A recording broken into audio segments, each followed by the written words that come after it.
Hello दोस्तों, एक बार फिर से आप सबका स्वागत है इस चैनल में। और अगर आप इस चैनल पे नए हैं तो सबसे पहले चैनल को सब्सक्राइब कर लीजिए, क्योंकि मैं आप सबके लिए एक वीआरएफ सिस्टम या वीआरवी सिस्टम से रिलेटेड एक कोर्स लेकर आ रहा हूँ, जिसमें मैं आप लोगों को बताऊँगा कि वीआरएफ सिस्टम क्या होता है, वीआरएफ सिस्टम का जैसे यूज़ हम लोग क्यों करते हैं, वीआरएफ सिस्टम का इस्तेमाल हम कहाँ-कहाँ किया जाता है, इसके एडवांटेज क्या है, डिसएडवांटेज क्या है, इसका पाइप डिज़ाइन कैसे करते हैं। जैसे कोई भी एक मल्टी फ्लोर बिल्डिंग है, फॉर एग्ज़ाम्पल अगर कोई बिल्डिंग है आपको 3-4 फ्लोर का, तो उसमें आप वीआरएफ सिस्टम कैसे लगा सकते हैं और उससे रिलेटेड आपको क्या-क्या करना पड़ता है। मान लीजिए कोई भी आपको एक वीआरएफ सिस्टम डिज़ाइन करना पड़ता है कभी-कभी, तो क्या-क्या स्टेप्स आपको लेने पड़ते हैं।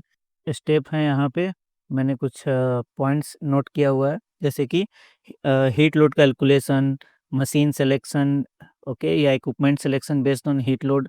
हम लोग हीट लोड करेंगे, तो उसके अकॉर्डिंग मशीन सेलेक्ट करेंगे। फिर मशीन प्लेसमेंट, ऑटोकैड ड्राइंग पे आपको मशीन का प्लेसमेंट करना होता है।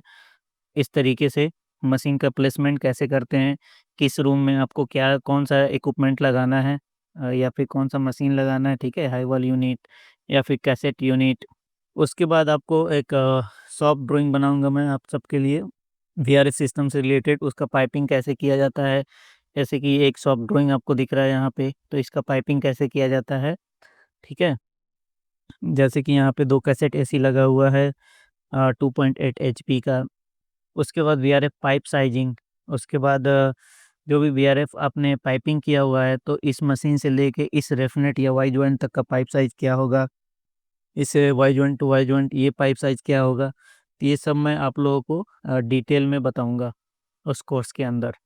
और उसके बाद फिर मैं एस्टिमेशन, जब भी आप डिज़ाइन फिनिश करते हैं, तो आपको प्रोजेक्ट स्टार्ट करना होता है। तो मटेरियल परचेजिंग करने के लिए आपको एस्टीमेट एक बनाना पड़ता है कि कितना कॉपर पाइप लगेगा, कितना इंसुलेशन लगेगा, ठीक है? तो आप सबको मैं एक एस्टिमेशन। उसके बाद लास्ट पॉइंट है बीओक्यू प्रिपरेशन एंड प्राइज़िंग, ठीक है? बीओक्यू कैसा दिखता है, एक मैं आपको एग्ज़ाम्पल बताता हूँ। यहाँ पे जैसा कि आप देख पा रहे हैं, ये बीओक्यू है, ठीक है? यहाँ पे सीरियल नंबर दिया हुआ है। उसके बाद सीरियल नंबर में जैसे एक पार्ट हो गया, जैसे NS1 हो गया, ओके? इसका अलग-अलग जैसे सब पार्ट होता है ना, जैसे NS 1.1, 1.2, और उसके बाद डिस्क्रिप्शन हो गया, यूनिट हो गया, क्वांटिटी हो गया, ठीक है? उसके बाद यहाँ पे आपका जैसे मान लीजिए आ जाएगा, यूनिट प्राइस आ गया, ठीक है?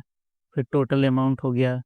अब इसमें क्या होता है कि 2 तरह का प्राइसिंग होता है, जैसे टोटल अमाउंट के अंदर आपका क्या-क्या आएगा, एक तो सप्लाई का आता है, ओके? और एक होता है लेबर कॉस्ट। तो ये दोनों मैं आपको दिखाऊँगा कैसे निकाला जाता है। अब जैसे वीआरएफ सिस्टम में आउटडोर यूनिट हो गया, कितना एचपी का था ईच, ओके? उसके बाद इंडोर यूनिट आप कौन-कौन सा लगा रहे हैं उसके अंदर, उसके बाद रिमोट कंट्रोलर। तो इस तरीके से मैं आप लोगों को उसके बाद जैसे रेफ्रिजरेंट पाइपिंग, और रेफ्रिजरेंट पाइपिंग में आप कितना एमएम का पाइप लगा रहे हैं, मतलब साइज़ क्या होना चाहिए पाइप का, उसके ऊपर कितने एमएम का इंसुलेशन आता है और रनिंग मीटर में कितना क्वांटिटी है, ठीक है? फिर कंडेंसर ड्रेन पाइपिंग, इस तरीके से अगर डक्टिंग है तो डक्टिंग हम डालेंगे, अगर सिर्फ बीआरएफ है तो बीआरएफ से रिलेटेड जितने भी चीज़ है उन सबको हम लोग एक एक्सेल शीट में डाल के उसका प्राइसिंग करेंगे। तो ये हमारे पास एक ड्राइंग है, ground floor, first floor, second floor, उसका सीलिंग लेआउट दिया हुआ है। तो ये कंसल्टेंट की तरफ से आया है, तो कंसल्टेंट ने यहाँ पे हमें ऑलरेडी प्लेस करके दिया है इक्विपमेंट। तो इस तरीके से हम लोग इसको डिलीट करेंगे, फिर मैं आप लोगों को प्लेस करके दिखाऊँगा कैसे इक्विपमेंट का प्लेसमेंट किया जाता है। तो अगर आप चैनल पे नए हैं तो चैनल को सब्सक्राइब कर लीजिए, और ये कोर्स बहुत ही जल्दी आने वाला है। अब बेसिक वीआरएफ सिस्टम डिज़ाइन होगा।